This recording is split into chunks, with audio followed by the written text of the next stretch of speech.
ওম নমো ভগবতে সাইনাথায়। একটা কথা আজ সকাল থেকে খুব বেশি মনে হচ্ছে, অনুভব করতে পারছি। উপলব্ধির মধ্যে দিয়ে তো সবসময়ই যাই, তাই ভাবলাম একটু শেয়ার করার চেষ্টা করি সবার সাথে। যদি কোনো ভুল দোষ ত্রুটি হয়ে থাকে তাহলে আমি কিন্তু আমার সাইয়ের কাছে ক্ষমা প্রার্থী। অন্য কে কী মনে করলো খুব বেশি তাতে আমার যায় আসে না, কিন্তু কাউকে দুঃখ দেওয়া, কষ্ট দেওয়া আমার একেবারেই উদ্দেশ্য না। কিন্তু নিজের অনুভব, উপস্থিতি বলতে মানসিক বোধের উপস্থিতির কথা বলছি, সেগুলোকে মিলিয়েই যা বোধ হচ্ছে সেটা শেয়ার করার চেষ্টা করছি।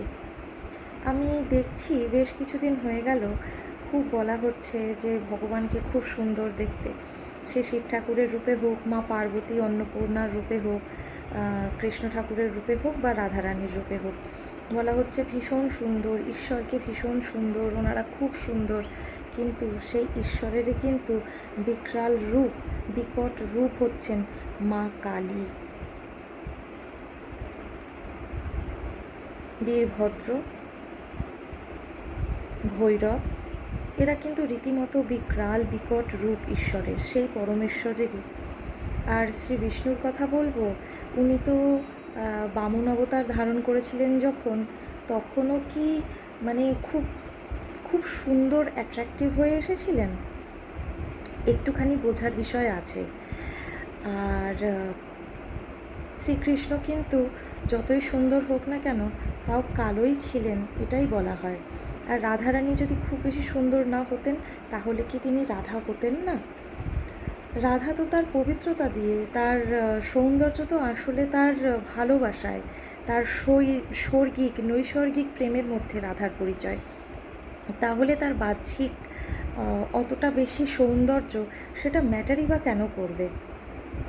যখন আত্মার সাথে আত্মার মিল হয় সেটাই তো আসল, সেটাই কিন্তু রাধা আর কৃষ্ণের সম্পর্ক।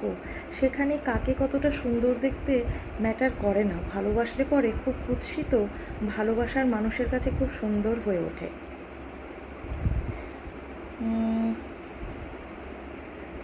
এটা মনে করা যেতেই পারে যে সৌন্দর্যই আকর্ষণ করে, কিন্তু যদি কাউকে সত্যি সুন্দর না হয়, তার মন যদি সুন্দর হয়, সেটাই আকর্ষণের কিন্তু মেন বিষয়বস্তু। সেই দিকে আমি দেখছি বড় বড় সাধু সন্তরাও আজকাল আর বেশি একটা ধ্যান দিচ্ছেন না। তারা শুধু বলছেন খুব সুন্দর দেখতে, ঠাকুরকে খুব সুন্দর দেখতে, ঈশ্বরকে খুব সুন্দর দেখতে। ভগবান বিষ্ণুর অবতার যখন বরাহ, নৃসিংহ, তারাও কিন্তু যথেষ্ট বিকট বিকরাল। সেখানেও কিন্তু শুধু সৌন্দর্য নিয়ে পড়ে থাকেননি, যেখানে যেমন সেখানে তেমন। আর ঈশ্বরের সত্যিই কিন্তু রূপ নেই, ঈশ্বর নিরাকার, পরব্রহ্ম। তাই আমি ভাবছিলাম যে শুধু সৌন্দর্যের কথা সাধু সন্তরাও বলে যাচ্ছে যে ঈশ্বরকে খুব সুন্দর দেখতে, ঈশ্বরকে খুব সুন্দর দেখতে। তার মানে সেজে গুজে ভালোভাবে থাকা সেটাই কি ঈশ্বরের আরাধনা? নিজের মনটাকে পবিত্র রাখা, শুদ্ধ আচরণ করা, সেগুলোই তো আসল। বাহ্যিক সৌন্দর্য ম্যাটার সত্যিই করে না। যার ভেতরটা সুন্দর পরিষ্কার, সে বাইরে থেকে এমনিই খুব সুন্দর। আমি প্রত্যেককে ভীষণ শ্রদ্ধা করি, কিন্তু ঈশ্বর শুধু সুন্দর বলেই তাকে আমরা পুজো করি? কই, এমন তো না। মা কালী তো বিকরাল বিকট রূপে থাকেন, কিন্তু উনি যে অসুর দলনী, উনি যে নেগেটিভিটিকে একদম শেষ করে দেন, সেই জন্যই তো তার উপাসনা করি। মা দুর্গাকেও কিন্তু 10 হাতে অস্ত্র ধরেই যুদ্ধ করতে হয়েছিল অসুরদের সাথে।